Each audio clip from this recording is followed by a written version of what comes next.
All right, welcome everybody. It is 9 o'clock. It's Tuesday night. It is time for the Get Off My Lawn podcast. So, thanks for being here, everybody. I will be your host and your resident grumpy old man. I'm going to mute everybody that's not muted just because we're getting some sound bleeding over there. So, before anybody talks, you're going to have to come off mute. All righty. So, we've got some cool stuff happening, and you know what? It's one of these things where I kind of want some of these chats to start going. Hey, Edward's in the house. What's up, Edward? He's going to take a bath right there on camera for everybody. You're welcome. So I kind of want some of these to go more the way of just, some grumpy old men and women, if we have them in here, just kind of sitting around and talking about some of the problems that the world has. And I've brought a few topics. If we get through those and we've got time for everybody else to get into some of your stuff, I mean, we want to do that. Because of some early morning stuff we've got going on tomorrow, we do kind of want to keep this one shorter than kind of what they've been running here lately. So we will kind of see what happens. And if we can get everything fit in within about an hour's time here tonight, we'll see what we can do. So without wasting any time, let's do a couple things. First off, if you need to go get some cool Sandhills shooter swag, make sure that you're going over to blackswantactical.com and checking that out, because you can get some cool merchandise over there. We do have stuff on Spreadshirt too, and you can look that up and check that out too. Starting, I hope, next week, it'll be December. Hopefully we will get our sponsorships all kicked into gear, and we'll be able to multi-stream to YouTube and Facebook again. And we'll have some cool stuff going on. Right there, we're in the top right corner where you can see Defense Dad's logo overlaid with a duck. That's actually going to be overlaid with somebody else's logo starting hopefully next week. And we'll have some other things to talk about as far as advertisers and sponsors go when that happens. So in the meantime, you can just kind of wonder what's going on with that. And anybody that is making this possible, we sure do appreciate it. That being said, those of you watching and listening right now, you're the reason that this is possible. You're the reason why we do this. So thank you very much for tuning in and joining us. If you're out there live, then you know how this works. If you've been here before, leave some comments over the live chat so that we know you're here, so that we can say hello to you and thank you for being here with us.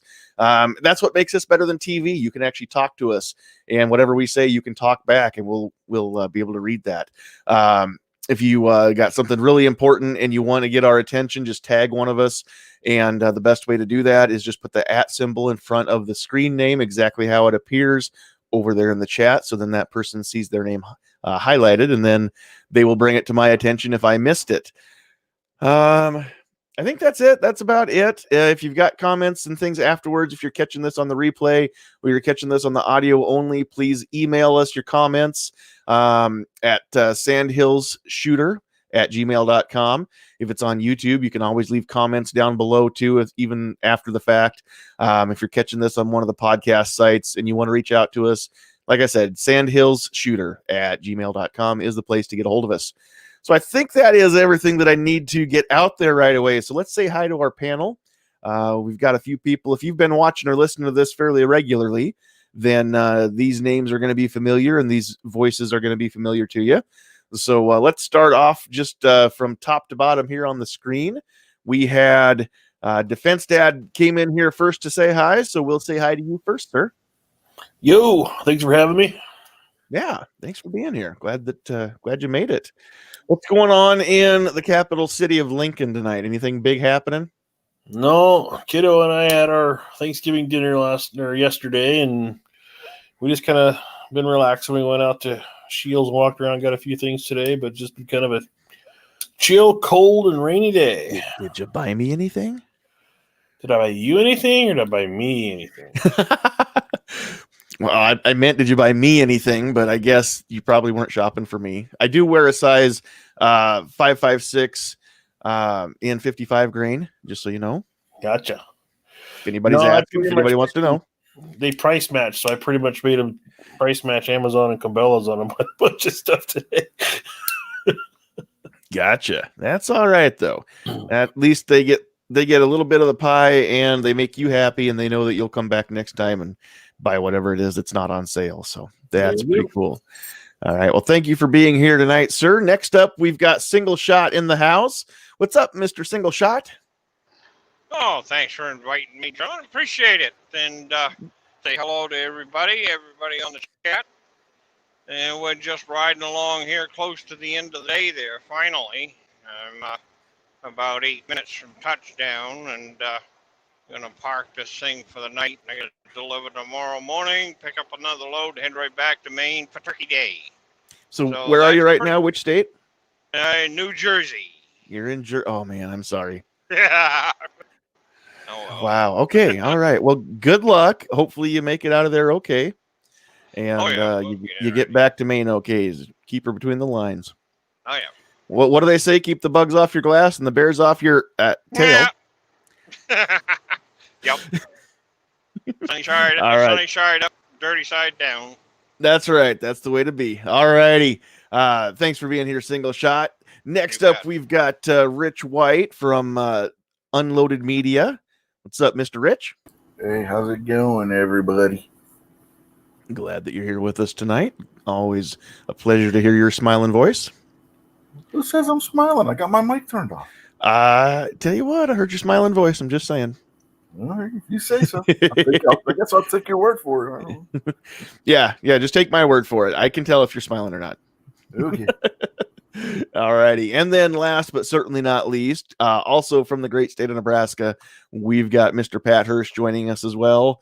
How are things down in the South Central area? Good. A little wet, a little cold, but that's all right. So I'll take it. And thanks for having me on tonight. Absolutely. Did you get a chance to go out and do any hunting last week? Well, this last weekend was about mix and repeat again with cattle problems this weekend. So just didn't get her done this year. So, but farming comes first. So that's what I got to do. Absolutely. Got to make a living. I get it. Yep. Cool. Yep. So hopefully I will do a alternative video, even with some shooting, doing something. So cool. Can't wait to see that. All righty. Well, thanks for being here, Pat. Always a pleasure. All right. Let's just put everybody up here evenly, and there may be one or two more that join us as the night goes here. So I've heard from at least one other person that I think plans on coming in here later on. So we'll see if we get any other guests. So there's a couple things that I just kind of want to kick this off. Before I do, let's not forget to say hello to everybody out there in the chat. It's already getting lively out there. So who's out there in the chat? Of course, we've got my beautiful bride, Sandhills Sweetheart, in the live chat and over in her chair in the producer's seat, making sure that everything runs smoothly and that I don't go too long past 9 o'clock before we start the live broadcast here. You guys know how this works. She does the typing and I do the talking. So while I'm running my mouth, she's actually out there reading your comments and responding to them so that we can divide and conquer, because Lord knows I can't read and type and write and think and talk all at the same time. Out of those 5, I've got to pick one at a time. So that's how that works. Rich White's out there, and in here we've got Pat Hirsch doing double duty, Iron Horseman in the house, Fluffy 10mm Jeep guy. K Wade made it. What's up, K Wade? My newest friend on Facebook, and we know K Wade from hanging out over in the Party Foul pub on Party Foul Nation on YouTube, hanging out with Steve and Tony and those cool cats. So glad you're here, K Wade. Let's see who's out there. G23 10X Shooters is in the house. Richard Hirsch is also with us. Idaho Rogers USMC, Kingpin. And I think that might be everybody. So again, if I didn't read your name off, it's because you're not commenting. So make sure you get those comments out there so we can say hi to people. And also, just so you know, you go on the list and then we'll read your name off at the end of the night. And thank you for being here in the chat. So good to have everybody with us. Okay, so a couple things that I wanted to get into here and talk about. The first thing is, of course, in a couple days, it is Thanksgiving, and not every state has been told what they can and can't do in their own home. But if anybody out there is in a state that you have been told what you can and can't do on your own private property and your own personal space, then my sympathies go out to you. But we've got people right now being told that they can only have a certain number of people in their home, and that they can't sing or they can't laugh or they can't have any fun, or I don't know, you're supposed to just sit around and look at each other with your masks on. I think you can take the mask off while you take a bite, then you should put it back on your face. And if you're going to do anything else that involves getting close to each other, that's going to be highly illegal. And depending on where you live and what's going on, there may even be a hotline where, you know, your neighbors can call the KGB and turn you in, and you'll probably be sent to a gulag at some point in our version of Siberia, which is probably one of the worst places to ever go, Iowa. So I'm kidding. I'm kidding. Everybody knows one of the worst places to go really isn't Iowa. But yes, it is. But anyway, that's why the wind always blows from west to east in my state. Just so everybody knows, it's because Iowa sucks. And I know there's people out there from Iowa that probably don't appreciate me saying that. So those of you that just got butt hurt because of that, I'm sorry that you got butt hurt. If you want to just zing me back with how bad my Huskers are doing lately, you know, you can really hurt me too and get me where I live. So turnabout is fair play. All righty. So I just want to know, a couple of you, of course, I know are here in Nebraska, so I know you don't have the governor telling you what you can and can't do. But single shot or Rich, do you at home, or do any of your friends or relatives live in a place where they've been told that they can't get together with people for the holidays? No, they haven't done that yet. But I am waiting for Governor Mills to open her mouth about it. But anything north of Augusta, Maine, pretty much tells her where to, in the woods. So we don't go along with the tyranny, we'll put it that way. Gotcha. All right, Rich, what's it like over in the good Virginia? Well, here we got the same mask order we've had for how long, which is just to wear a mask in places where you can't social distance. Other than that, we really don't have anything really super tyrannical. And even then, when you go in most places, not most, but a lot of the places that you can't really stay 6 feet away from people, they don't care if you have a mask on or not anyway, because every one of the police departments just about in within West Virginia, whether it's sheriffs or city police, and in some cases even state police barracks, have all said that the governor's order isn't enforceable under West Virginia law anyway, because in West Virginia we have a law that outlaws the wearing of masks in public unless it's below a certain temperature or Halloween, or if it's work related. Wow, nice. So when they passed the mask mandate, did they put anything in there to rescind the original law, or nope? Was that done by executive fiat instead of legislatively? The mask mandate isn't legislative. It's just the governor saying we got to do this, like in every other state. But the actual law is on the books, and there is no exemption in there for pandemics. Gotcha. All right. Let's see. There was a comment out here. Oh, Fluffy 10mm Jeep guy was saying that they were told that crap there as far as what they can and can't do in their own home. And I do forget, Fluffy 10mm Jeep guy, which state you're in. So would you let us know where that is? Because I'm not sure exactly where you live. He wants to know who the Huskers are, or what are the Huskers. He wants to know where the Huskers. You know what? This is not a good year to look that up. So tell you hopefully in a year or two. We're not going to get this into a football chat because it's definitely not going to get done in less than an hour if we do that, because we've got a couple people in here that I think are some Husker fans, two that I know of and another possible. And, well, it'd be awful boring for those of you that aren't Nebraskans. I'm sure the rest of the world doesn't really care. So I'm going to say go Irish real quick. There you go. Well, I'll put it this way. There's not much to report on the Husker side, so it might be a shorter talk than you That's think. true. Speaking of the mask mandates, did you see when Notre Dame beat Clemson, what happened? And not a single person there caught COVID? Isn't it amazing? Yeah. Well, speaking of mask mandates, we're going to go there next because my town just got one. It's not in effect yet. The city council met yesterday. And near as I can tell, now this is going to be me ranting for a little bit. And I know that nobody else in the panel lives in my town, but a lot of you that are out there listening possibly live in a town where this has happened. And I kind of want to compare notes and see if this is kind of the way that it's worked everywhere else. They took the time to have a meeting. It was open to the public. People could come in person and speak for or against mandating mask wearing. They had a phone number and a Zoom option where you could join remotely and put your testimony in. You could email a testimony in and have that read and included in the minutes. So there were lots of ways that people from the city of Norfolk, and I'm talking about Nebraska, not Norfolk, Virginia, spelled the same, but we pronounce it Norfolk here. And that's a story for another night as well.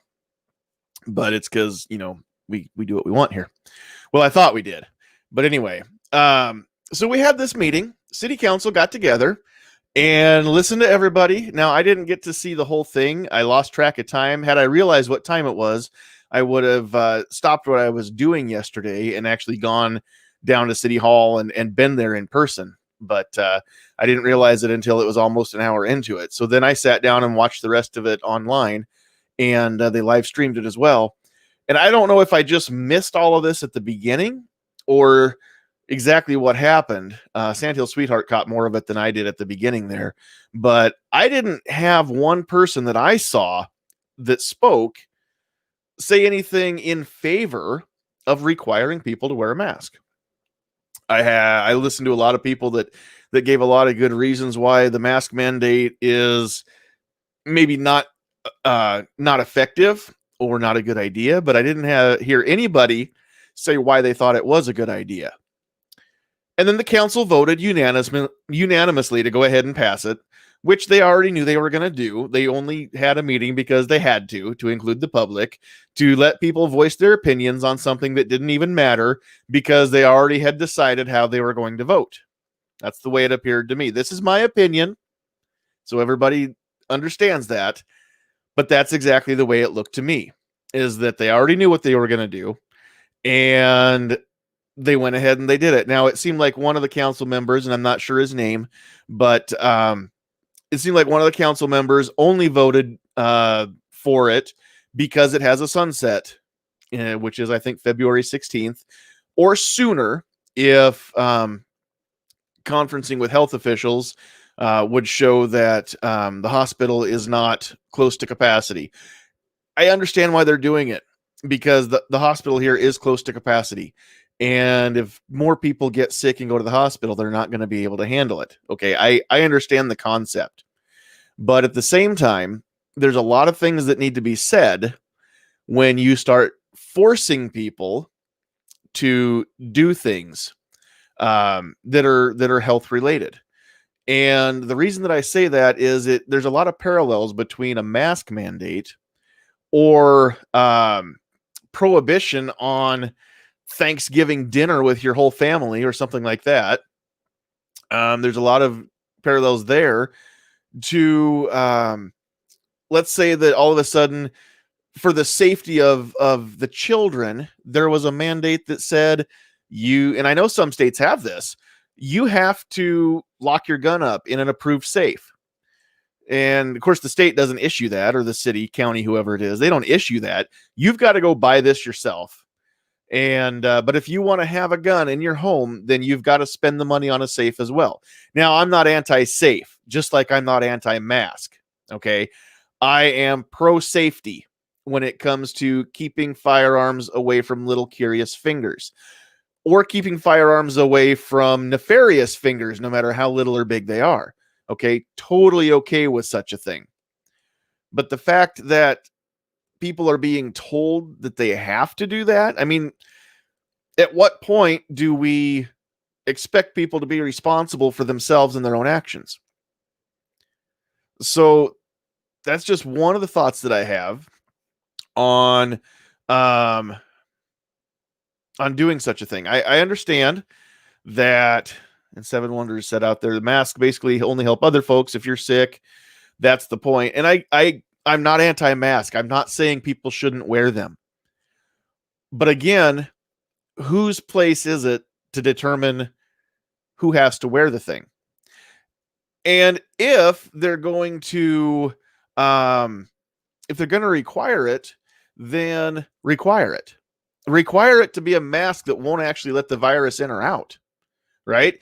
The studies have shown that anything that's not an N95 rated mask or higher isn't going to do anything.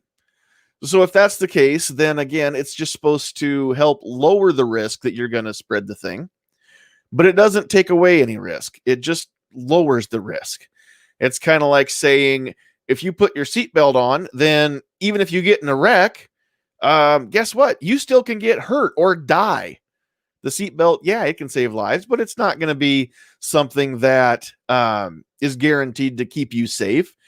Now, seatbelt laws are in place because driving a car is not a right. It's a privilege. But going out in public, that's a right that you have as a free American. And if you go into a public business to do your shopping, then that is a right that you have to make that choice to go in there. Now, if the business requires you to wear a mask, then wear it or don't go in there. Those are your choices. Like one of the ladies who spoke in my town's council meeting yesterday, it's like no shoes, no shirt, no service.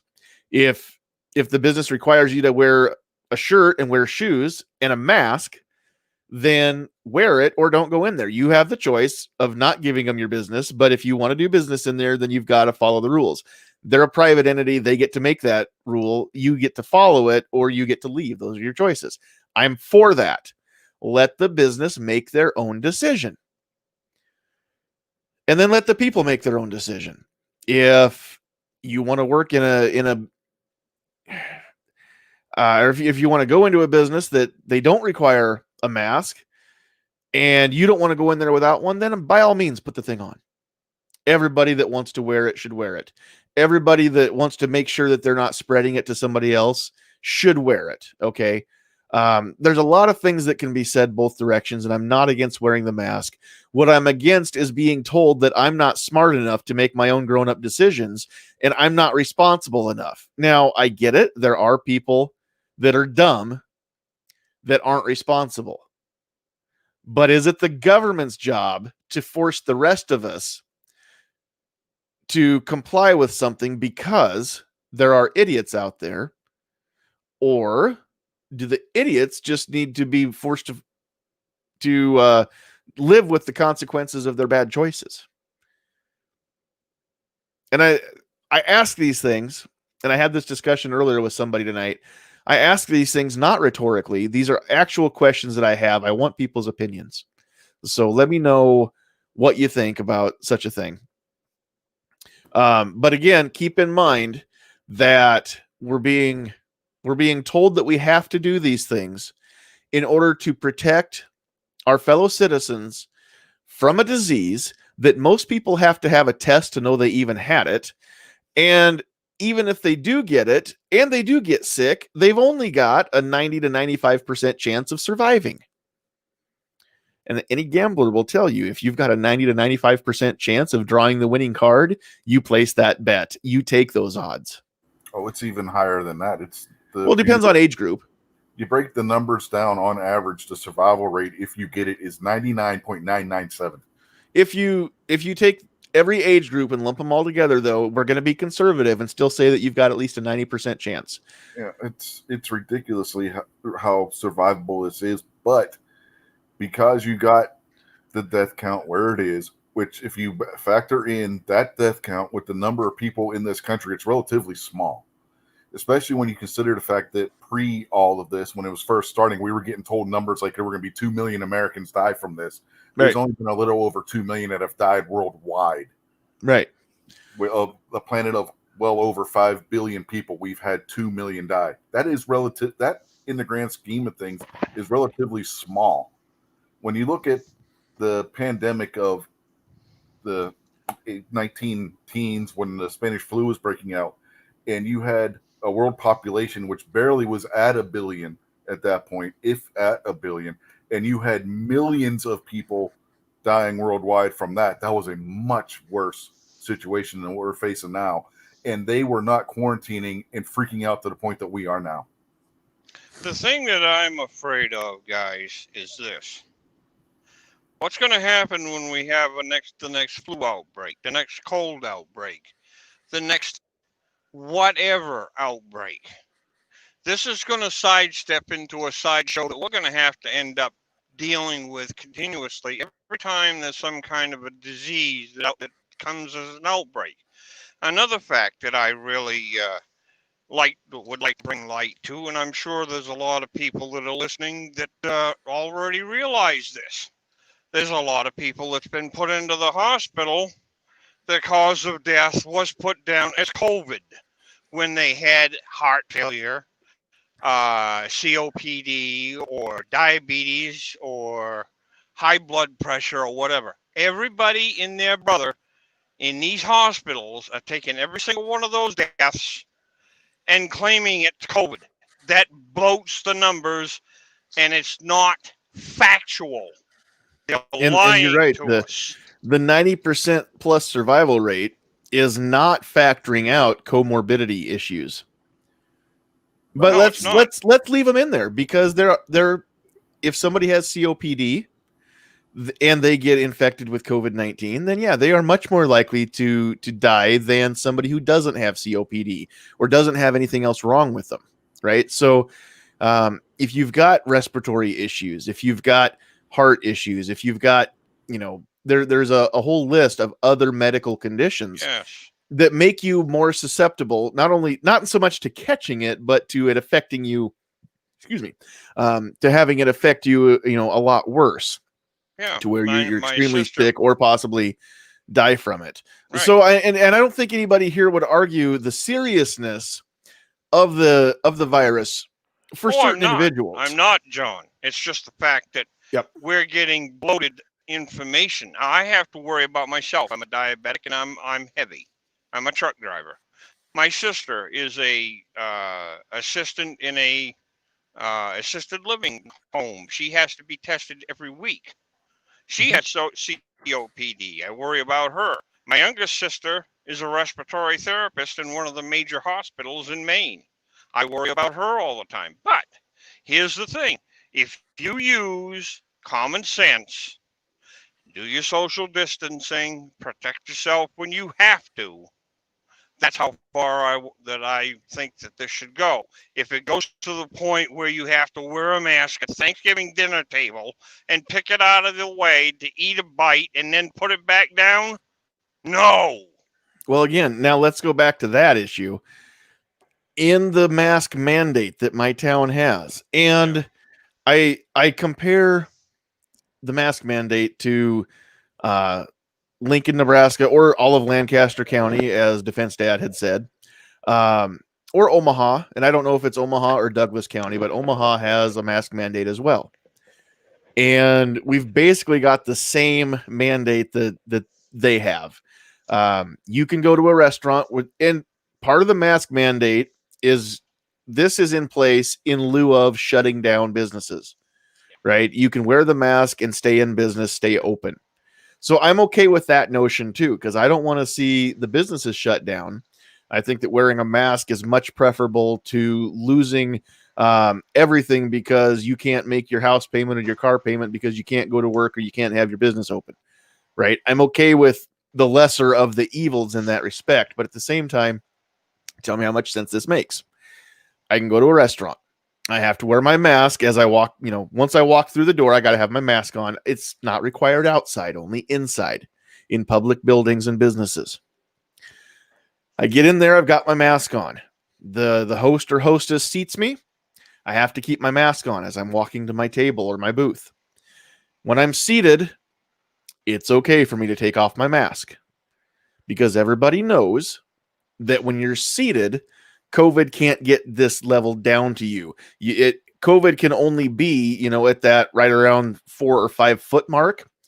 And if you're seated, then you're underneath the level, right? So you're safe. If you stand up to go to the bathroom, you've got to have your mask on, walk across the room, you know, do your business. I mean, I don't want to know what you do once you're in the bathroom, including the mask. That's your business, is none of anybody else's business. But when you come out of the bathroom, the mask has to be on. When you get back to your table, you can take it back off because you're safe when you're seated at your table. Anybody next, the next table over, if they cough or sneeze, that stuff, it won't possibly get to you. Only if you're walking, if you're standing up upright. That's why the kids aren't getting it. They're short, right? They're safe because they're below that level. It's got to be. So here's the thing. We've got a mask mandate, but we're not requiring N95 masks. We're not requiring people to wear them all the time. We have exemptions. If you've got medical conditions, then you don't have to wear it. If you've got, this, or if you've got that, then you're exempt. If you've got this going on, you're exempt. If you're sitting at your table, you're exempt. If you're eating or drinking, you're exempt. So tell me again what the mask actually accomplishes with all the exemptions. If we're going to do it, let's have no exemptions. Let's have everybody have to have an N95 mask. If you can't afford one, I'm not sure what you're supposed to do. I guess you can't leave, or you can only go outside, but you can't go in anywhere else. I'm not sure how that's supposed to work.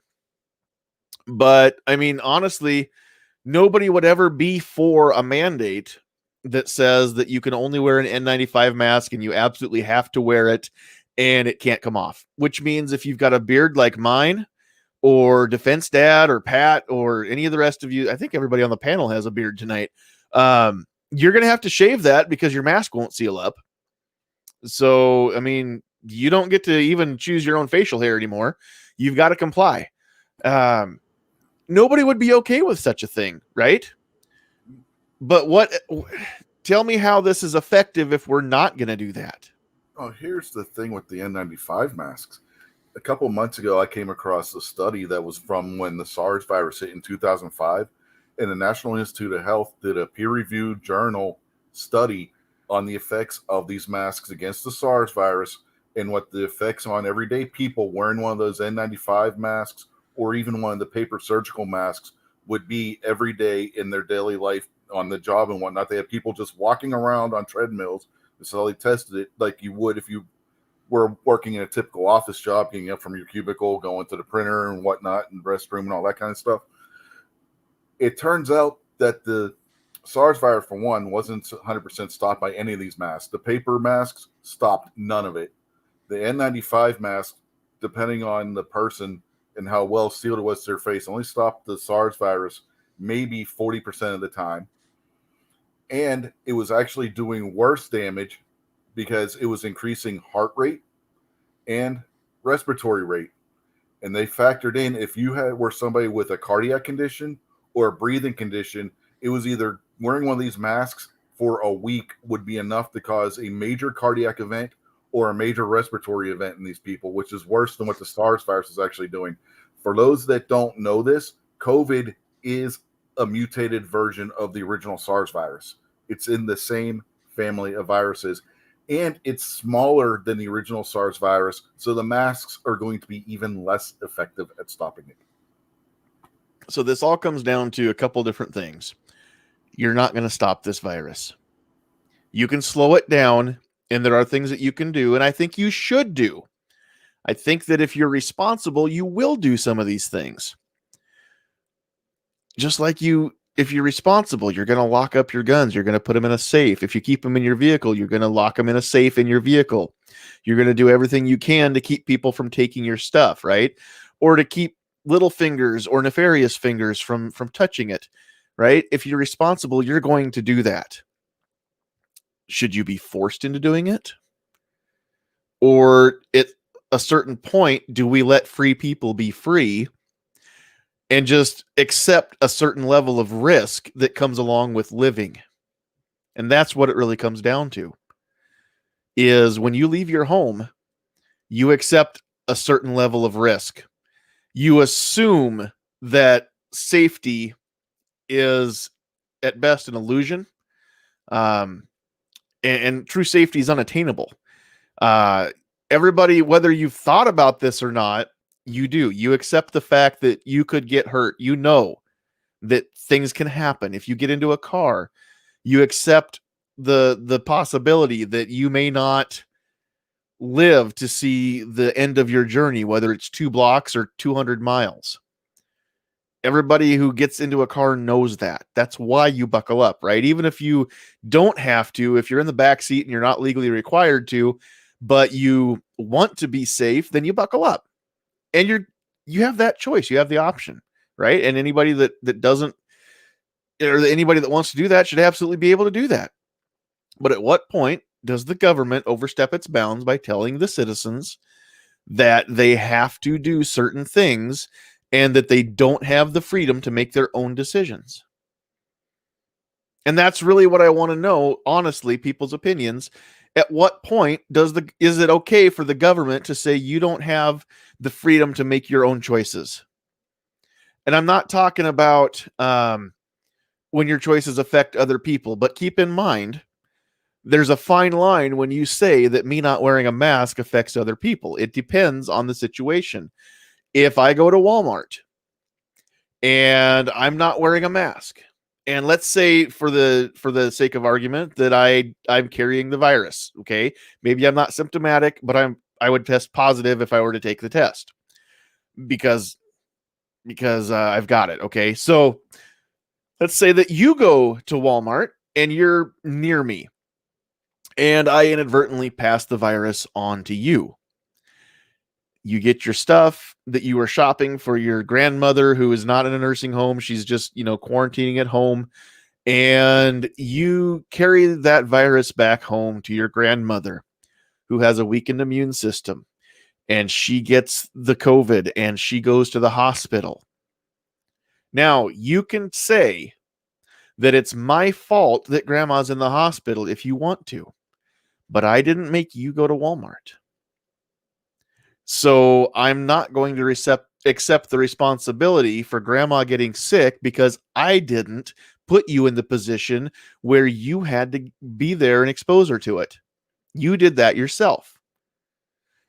Did it come from me? Sure. That is, in this scenario, you can't argue with that. But it's not my fault if somebody else takes it home to their loved ones. You shouldn't have been there.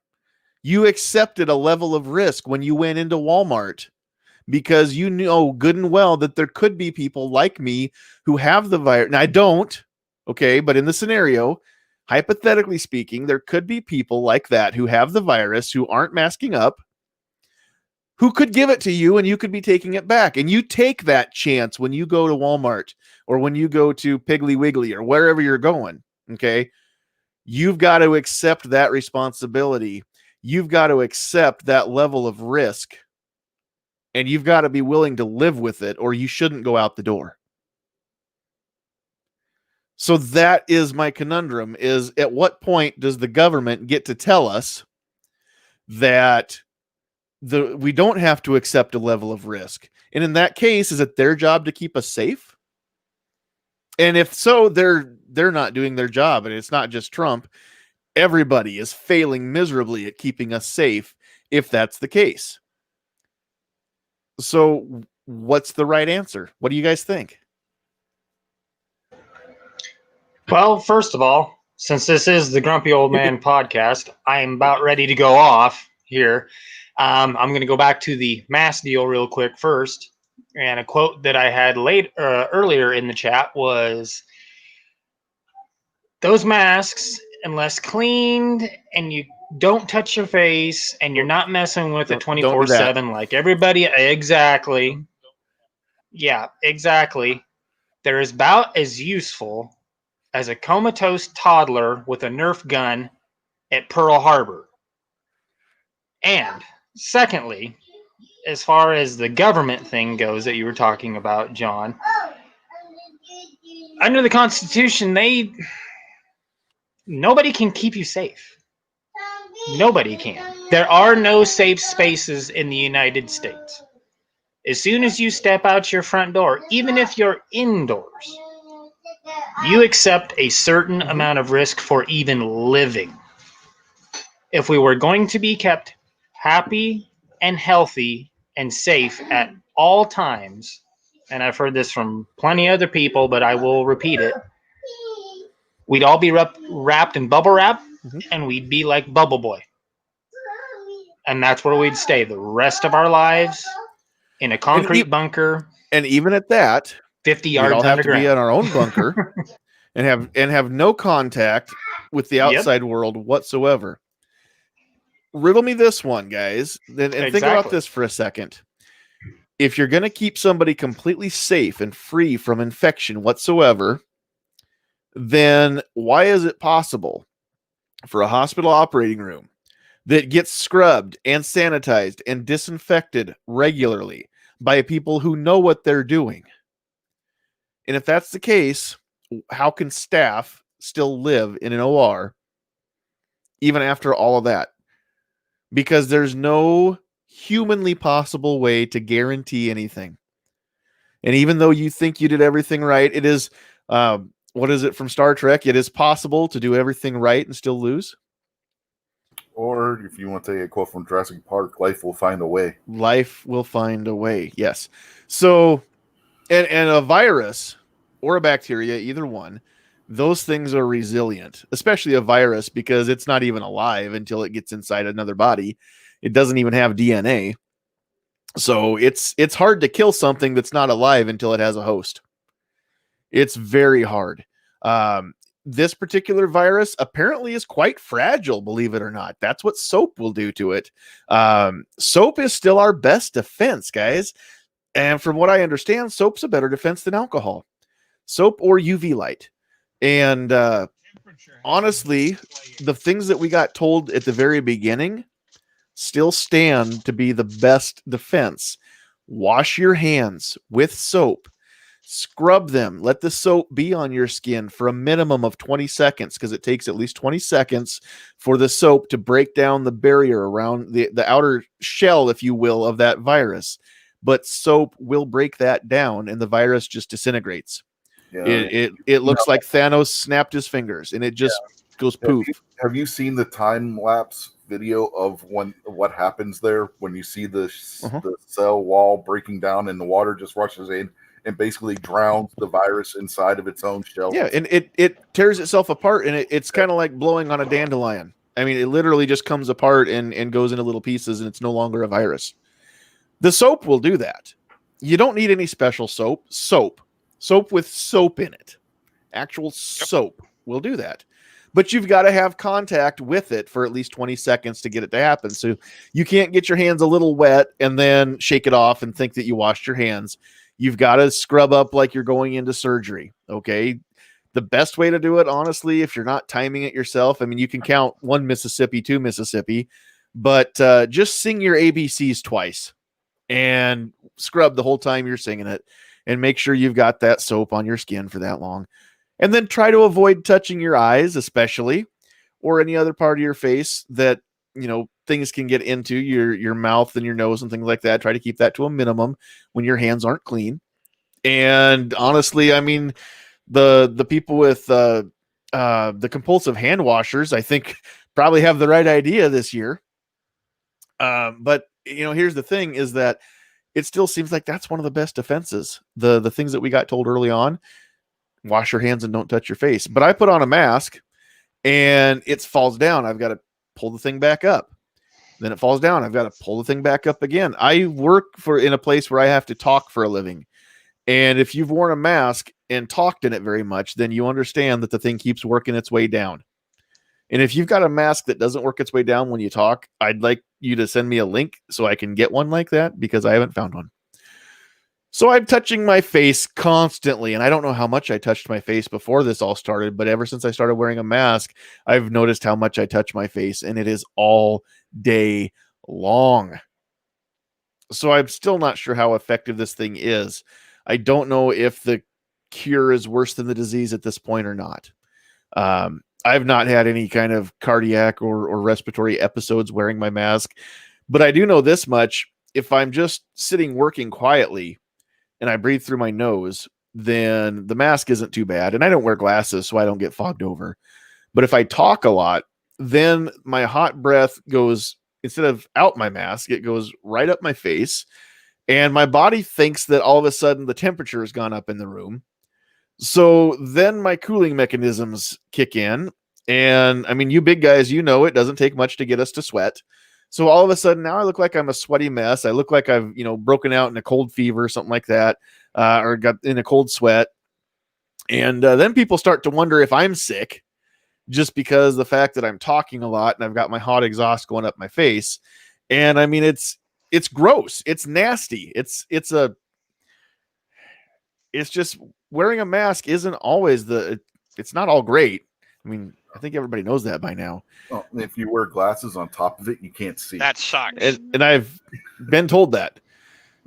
Thank goodness I don't wear glasses. I'm sure before I'm dead one day that I probably will. But yeah, I mean, that's not something I've got to fight with. But I mean, just the fact that there are so many things that the mask doesn't do for me. And I'm not wearing a double layer mask, but I'm still in compliance. Because as long as I have a mask, as long as it doesn't have holes in it or it's not made of mesh, then it's okay. Yeah, So, I mean, apparently if you're going to, cut up an old bra and make a mask out of one of the cups, make sure it's not like a sheer lacy thing, I guess. That's really the only thing that matters. Yeah, I think we've all seen those memes, right? Yeah, I know an older fella. He has to have a hearing aid. He can't wear his mask with the hearing aid because the mask pulls the hearing aid out of his ear every time he wears it. Nice. Yeah, I mean, again, I think that would go back to a medical condition where you'd be exempted from wearing it. But I mean, still. Okay, so I think we're going to have to pick this up maybe next week and give everybody a chance to do a little ranting, because I didn't even get to all of my rants. And we didn't even, I called this the turkey revolt, and we didn't even really get to talk about that too much. But I want to throw this out before we wrap this up so that everybody that's listening and watching, knows why I had called this week the turkey revolt. So first of all, I'm not going to condone breaking laws. I'm not going to condone anything that's actually going to get you into trouble. I am going to condone thinking for yourself, making your own choices, and then living with the consequences of those choices. So, for those of you who are still willing to have Thanksgiving dinner at your home or go to somebody's home and be part of a Thanksgiving dinner, which I don't think is religious. I don't think there's anybody. I think there are people that don't celebrate Thanksgiving, but very, very few of you out there don't because of religious reasons. I'm pretty sure of that. So I don't think I'm really alienating very many people here when I say, if you're going to do Thanksgiving, then just think of this Thursday as the day of the turkey revolt. We had the gunpowder, the gunpowder rebellion in England, right? Or France, that was England, right? Well, if you want to go with that kind of revolt, you could always go with the Whiskey Rebellion in southwestern Pennsylvania. The Whiskey Rebellion, the Boston Tea Party, things like that. We're going to have the turkey revolt. Those of you who are not afraid, or those of you who are afraid but want to spend time with family anyway, I just want you to think about this. We don't have to even do any kind of hashtag or big organized thing. And I'm sure not going to recommend that you go and get yourself sick just to prove a point, because that's not going to help anything, and it's just potentially going to kill you. But those of us who are still doing Thanksgiving dinner because we can, because we're free Americans, then welcome to the turkey revolt. And that's why I wanted to call it that tonight, because it's really coming down to the fact that cooking a turkey and eating it with your family could very well be against the law for some of the people that are listening to my voice right now. And if you're willing to take that chance, if you're willing to take the chance that your neighbors may call the hotline here in Norfolk and tell them that they saw you getting together and, you were heading out to, and you are saying that you weren't going to wear your mask when you went shopping or whatever it is, then welcome to the turkey revolt. And that's all I'm going to say. I'm going to be revolting because most days I'm pretty revolting. That's what I get told. So y'all can join me if you want to.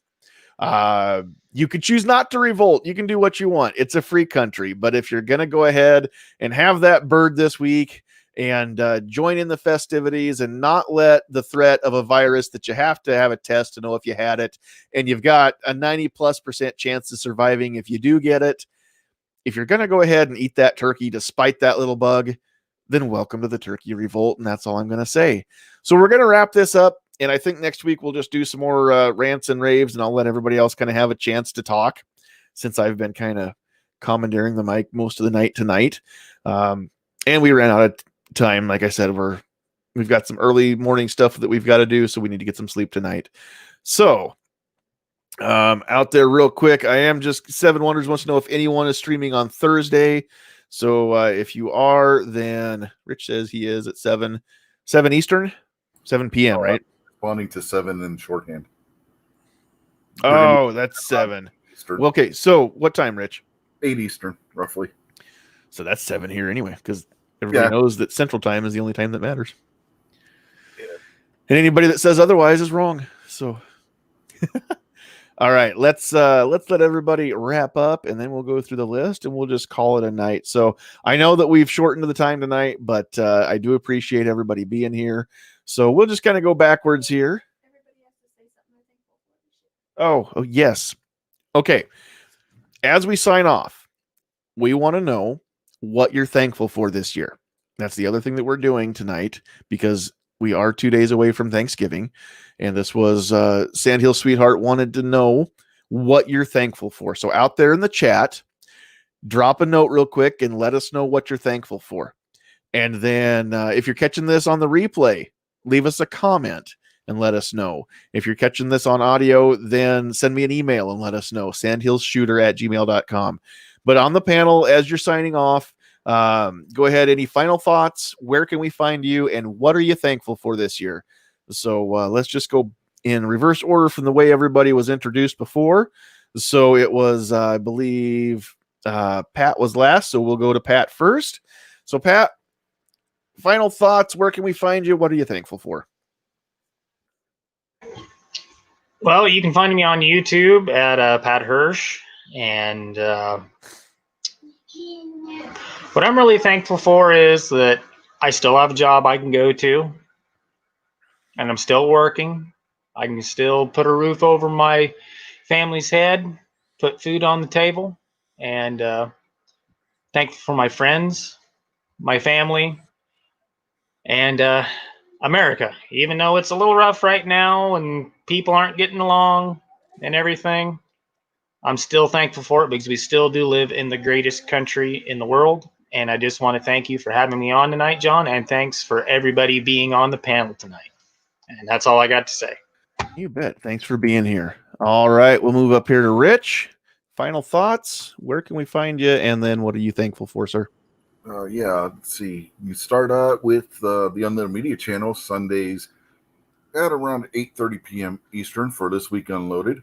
Saturdays at 9 p.m. Eastern on the Outlaw Hatfield channel, we have the Classic Wrestling Chat, where Ellis and I discuss the various things from classic wrestling. And we've even touched on some of the newer stuff because I got him watching AEW now, and I'm this close to getting him to watch New Japan.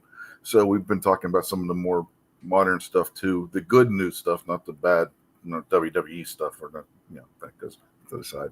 But that's where you can find me on a weekly basis at any rate. Sometimes I'll put out a video, so keep an eye out for those too. And what I'm thankful for is that 2020 is almost over. All right, amen to that. All right, Single Shot, you're up next. All righty. Thanks for inviting me tonight, Sandy. I appreciate that. And Yeah, absolutely. thanks to y'all. I mean, my channel is small, but we do have a time or two at the house that we'll drop a video. So stop by and at least say hello and check out my channel. I appreciate it. But the biggest thing that I think that I'm thankful for is the Lord Jesus Christ himself. Because he's the one that makes a lot of this, all of this, possible. He knows the trials and tribulations we're going through even before we get to that point. Amen. And I'm a veteran. If it wasn't for President Trump, I would still be living in a truck. He made the way for us veterans to get a first-time home buyer's certificate, and I bought my home. So I am very thankful of this. No matter what anybody thinks of President Trump, and they have to continuously dig up crap from the past. Grow up, folks, really. So I'm very thankful for everything that I have, because before, after the fire, I had nothing. Take care. God bless. God bless our country. God bless our president. And the veterans Absolutely. on the channel, thank you for your service. That's right. Take care. God bless. America moves by truck. I'm out here doing it for you, along with several others. And we're thankful for that. Yeah, well said, single shot. Well said. All right. And then last but certainly not least on the panel tonight, Defense Dad. Final thoughts. Where can we find you? What are you thankful for this year? Well, thanks for having me. As always, you can find me on YouTube, and that's pretty much it. Thankful for, in this order, God, my family, and my friends, because without any of those, the rest doesn't matter. There you go. All righty. I'm thankful for a couple different things. First off, I'm thankful for Seven Wonders with the super chat for $5. We do appreciate that very much. You can always drop a super chat. Otherwise, we've got Patreon as an option, and then PayPal as an option if anybody wants to help us financially too. And Google doesn't take 30% away of everything that you give us that way. So super chats are amazing, and I'm thankful for each and every one of those that we get in here as well. One other comment that I wanted to highlight here, K Wade said we're calling it a hashtag lockdown holiday. That's what Chad Prather, I think, is saying. So I'm going to say hashtag turkey. What did I say? Turkey revolt. I guess we could say turkey rebellion too. I think turkey revolt sounds better. So anyway, that's what I'm going to say. Chad can have his own thing, but you can sure mix hashtags all day if you want to. It is a lockdown holiday. So you can call it that as well. I'm thankful for a lot of things. I'm thankful for you for watching and listening to this. I'm thankful that enough people care what I have to say that I have a YouTube channel and a weekly live podcast like this. I'm thankful for my wife, who makes sure that everything in this house runs smoothly, including this podcast. I couldn't do this without her. I couldn't do this without you. Thankful for the panelists that come in here, whether it's every week or most weeks, or the person that just pops in occasionally. I'm thankful for all the guests that we've had in the last year that, there's people that know my name, and I've got no business rubbing elbows, even if it is virtually right now in the internet. I've got no business rubbing elbows with some of these people that are friends now. So I've got so many things to be thankful for. I am thankful that we still live in the greatest country on the planet, even though there's a lot of stuff going on right now that we don't all like. Despite that, this is still the best country in the world. That's why everybody's trying to get into it. There's too much to list right now. So first and foremost, tonight on this podcast, I'm thankful for you. So let's have the list here real quick. And I'm thankful for everybody out there in the live chat who kept it active. So Rich White, Pat Hirsch, Iron Horseman, Fluffy 10mm Jeep Guy, K Wade, G23, 10X Shooters, Richard Hirsch, Idaho Rogers, Kingpin, 402 Outdoorsman, Patriot in the Dark, M. Gabriel, New York Outcast, Seven Wonders, and Mike. And if we missed anybody, then I'm sorry. You should have talked more so that we didn't miss you and we didn't pass you up. On behalf of Single Shot, Rich White, Pat Hirsch, Defense Dad, Sandhills Sweetheart, and myself, thank you very much for joining us. Catch us next week. We will get to more of what the grumpy old men, and if we have any ladies in the room, then grumpy old women as well. have to complain about and things that we want to make right in the world. And if you're going to complain without offering a solution, then you're probably just part of the problem. So if you're going to complain, make sure you have a better way, and you know what people ought to be doing. For those of you who are hearing my voice, and if you're watching or listening right now and you're in Norfolk, Nebraska, think long and hard before you call that hotline to turn your neighbors in, because I think that the police have better things to do than run around chasing mask violations. We've got people that occasionally get shot around here. So, the mask thing seems like things that let's not waste the police's time. That's all I'm saying. So think long and hard before you use that hotline to call in the KGB. Thank you very much for watching and listening tonight. Make sure that you subscribe to everybody here on the panel. Find them on YouTube and subscribe as well. Make sure that you are, if you haven't liked the Facebook page, Sandhills Shooter, then go do that as well. Like I said, if you want to help us out financially, you're sure welcome to go to Patreon or hit me up and I'll get you my PayPal. I think it's just paypal.me/sandhillsshooter for those of you that want it. You can always drop super chats, anything that people want to do. We really appreciate it. We don't use that money to pay the light bill. We use that money to make this podcast and the videos better, and make some of them possible. So you can rest assured that we're not going to misappropriate your funding. That being said, have a great night. Thank you all for being here. We love you. God bless you. Have a happy Thanksgiving. If you're traveling, please be safe. But right now, you got to go. You got to get off my lawn.